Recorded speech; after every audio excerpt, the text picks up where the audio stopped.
আসলে ফকির, আসলে মিসকিন।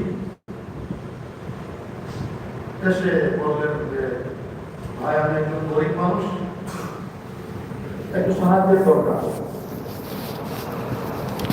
সুস্থী সম্পদশালী, কোনো সম্ভব না আমার কাজ আছে, তুমি চলে যাও।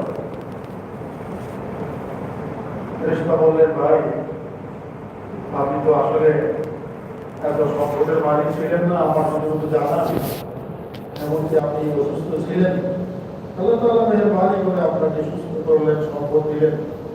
এই নিয়ামতের তো আসলে শুকরিয়া আদায় করা উচিত। আর শুকরিয়া তো আদায় তখনই হবে যখন আপনি আল্লাহ রাস্তায় খায়রাত করবেন, সম্পদ আল্লাহ তাআলা আপনাকে দিয়েছেন, আগে ছিল না। এইভাবে মানবমুখী ফেরেশতা, ফকির, মিসকিন ওনাকে বুঝাইতে থাকে। যখনই উনি বললেন, ফেরেশতা বললেন যে আপনি রোগী ছিলেন, অসুস্থ ছিলেন, গরিব ছিলেন,